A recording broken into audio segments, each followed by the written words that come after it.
I am going to explain about malaria disease, and this disease is caused by Plasmodium, and this Plasmodium is a protozoa which is carried by female Anopheles mosquito. कहने का मतलब जो malaria रोग होता है ये इसका काजेटिव agent जो है वो प्लाज्मोडियम है, और ये प्लाज्मोडियम एक प्रोटोजोआ है, और इस प्रोटोजोआ या इस प्लाज्मोडियम को जो कैरी करने वाला कैरियर है उसको फीमेल एनाफिलीज कहते हैं। ये एक प्रकार की मॉस्किटो है।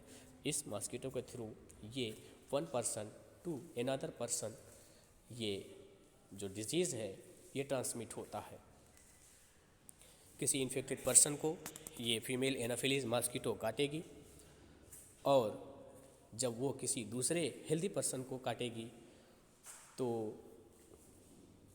उस इन्फेक्टेड पर्सन से जो प्रोटोजोआ है, जो प्लाज्मोडियम है, वो हेल्दी पर्सन में चला जाएगा, और इस तरह से उसको भी इन्फेक्शन हो जाएगा और वो भी मलेरिया का पेशेंट हो जाता है।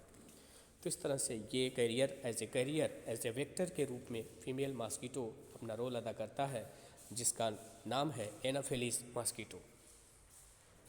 And after that we will know about the symptoms of this malaria disease. Then see here the main symptoms of malaria include headache, nausea, muscular pain and high fever. These are the symptoms, and after that these symptoms, the characters, see this line, each malarial attack means patient suffers malarial attack, and that malarial attack is of 6 to 10 hours duration and consists of 3 stages. ये malarial attack जो होते हैं लगभग 6 से 10 घंटे पर एक बार आते हैं, और इसमें होता क्या है, जो घटना घटित होती है वो 3 स्टेज में बांटी गई है। कहा है ना, ये malaria attack consist of 3 stages, 3 stages में इसको डिवाइड किया गया है। First stage is called as cold stage. पहले स्टेज को कोल्ड स्टेज कहते हैं। ये मलेरियल अटैक का पहला स्टेज है, और इस स्टेज में होता क्या है आप देख लीजिए। In this cold stage feeling of extreme cold and शिवर्स means जो पेशेंट होता है उसको ठंड लगती है और उसके बदन में कपकपी होती है।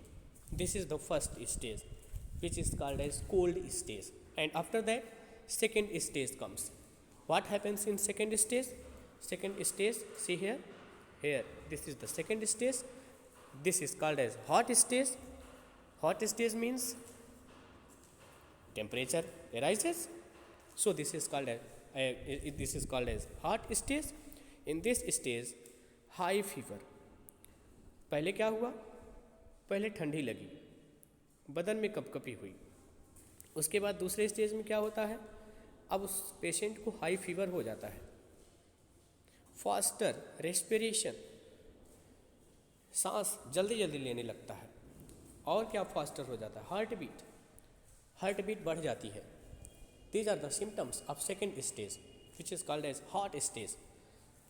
तो ये सारी चीज़ें हुई, हाई फीवर हो गया, रेस्पिरेशन रेट जो है वो बढ़ गया, सांस जल्दी जल्दी लेने लगा, हार्ट बीट बढ़ जाती है सेकेंड स्टेज में। And after that, after some times, next stage comes that is called as sweating stage. See here sweating stage. इस स्टेज में क्या होता है, अब स्वीटिंग नाम से ही आप जान गए होंगे, पसीना आने लगता है। पसीना आएगा तो फिर क्या होगा, temperature becomes decreases means body temperature get down. जो बॉडी का टेम्परेचर होता है वो क्या हो जाता है, वो डाउन हो जाता है टू नॉर्मल स्थिति में व्यक्ति आ जाता है। तो इस तरह से ये 3 स्टेजेस हैं, इनको मलेरियल अटैक के नाम से जाना जाता है, और ये किसी भी पर्सन में अप्रॉक्सीमेटली 6 to 10 आवर्स पर एक बार ये अटैक आ जाते हैं। क्यों? क्योंकि जो मलेरिया के पैरासाइट्स हैं ये आरबीसी को तोड़ते हैं, और जो मलेरिया प्लाज्मोडियम की लाइफ साइकिल है, जब प्लाज्मोडियम बहुत सारे रहेंगे ब्लड में तो ये बहुत सारे आरबीसी सेल्स को, ब्लड को तोड़ेंगे, और एक साथ जब तोड़ते हैं तो इनके तोड़ने पर जो एक्टिविटी होती है वो मलेरियल अटैक के नाम से जानी जाती है। उसके बाद चलिए नेक्स्ट लाइन को देख लेते हैं।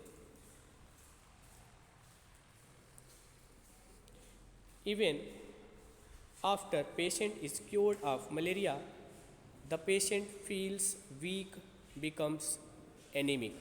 एनीमिक का मतलब क्या? ब्लड की, आरबीसी की कमी, हीमोग्लोबिन की कमी। आरबीसी में ही हीमोग्लोबिन होता है, और मैंने आपको बताया कि मलेरिया के जो पैरासाइट में, ये जो मलेरिया पैरासाइट है, प्लाज्मोडियम है, ये जो प्लाज्मोडियम है ये आरबीसी को तोड़ता है। आरबीसी को तोड़ेगा तो ब्लड की कमी हो जाएगी, जिसके कारण से यहाँ पर कहा गया एनीमिक। जो पेशेंट होता है वो क्या हो जाता है? एनीमिक हो जाता है। After this patient, when this patient is cured of malaria, और उसको क्या आ जाती है? वीकनेस आ जाती है। और फिर नेक्स्ट लाइन देखते हैं। मलेरिया में also secondarily cause enlargement of spleen and liver. Spleen और लीवर को भी ये क्या कर सकते हैं? ये इनलार्ज, बढ़ा सकते हैं। Presence of malaria parasite can be checked by blood test. और इसको कैसे हम रोक सकते हैं, कैसे हम इसका इलाज करेंगे, कैसे हम जानेंगे? तो जानने के लिए चेक का मतलब हम इसको जान सकते हैं। जानने के लिए ब्लड टेस्ट करना पड़ता है, और ब्लड टेस्ट के माध्यम से इस प्लाज्मोडियम के बारे में पता चलता है, मलेरिया पैरासाइट के बारे में पता चलता है, और इसके माध्यम से जब पता चल जाता है तो फिर इसका इलाज करके जो पेशेंट है उसको ठीक किया जाता है। तो इस तरह से ये मलेरिया डिजीज़ हुआ। इस डिज़ीज़ को आप लिखे ही होंगे, आप समझ नहीं पाए थे, इसलिए इसका एक्सप्लेनेशन भेज दिया जा रहा है।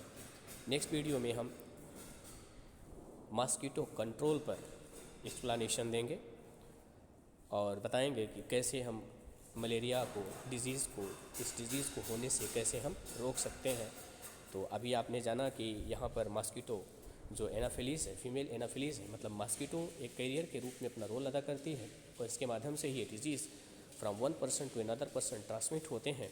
तो इस तरह से अगर हम मच्छर या मॉस्किटो को कंट्रोल कर लें तो मॉस्किटो को कंट्रोल करने से मलेरिया को भी कंट्रोल किया जा सकता है। इसीलिए अब नेक्स्ट जो टॉपिक होगा वो मॉस्किटो कंट्रोल या कंट्रोल ऑफ मलेरिया डिजीज़ होगा। तब तक के लिए इतना आप समझ लीजिए, नेक्स्ट वीडियो में हम उसको एक्सप्लेन करेंगे।